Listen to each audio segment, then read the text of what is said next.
Breaking news ప్రభుత్వం చెప్పిన మేరకు రాష్ట్ర వ్యాప్తంగా ఉన్న మొత్తం 29,796 రేషన్ దుకాణాల్లో సరుకుల పంపిణీ అట్టహాసంగా ప్రారంభమైంది. ఈ మేరకు పిఠాపురంలోని నూకాలమ్మ వీధిలోని గాంధీ బొమ్మ సెంటర్ వద్ద రేషన్ షాప్ ను పౌర సరఫరాలు ఆహారం వినియోగదారుల వ్యవహారాల మంత్రి నాదెండ్ల మనోహర్ ప్రారంభించారు.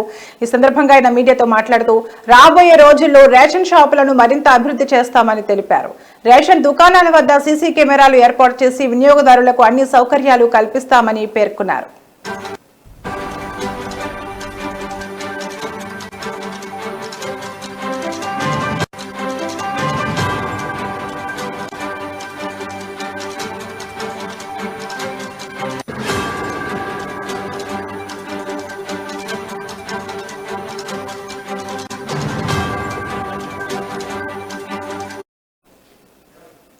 ఇప్పటికే అన్ని షాపుల వద్ద ఓ క్యూఆర్ కోడ్ కూడా ఏర్పాటు చేశామని, వినియోగదారులు ఏదైనా ఫిర్యాదులు ఉంటే నేరుగా క్యూఆర్ కోడ్ ను స్కాన్ చేసి తమ సమస్యలను అధికారుల దృష్టికి తీసుకురావచ్చని తెలిపారు.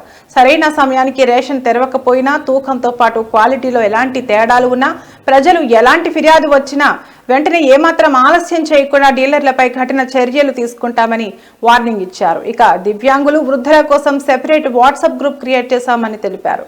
రేషన్ షాపు డీలర్లు నేరుగా వాళ్ల ఇళ్లకు వెళ్లి సరుకులు ఇచ్చి ఆ ఫోటోలను వాట్సాప్ గ్రూప్ లో పోస్ట్ చేయాలని అన్నారు.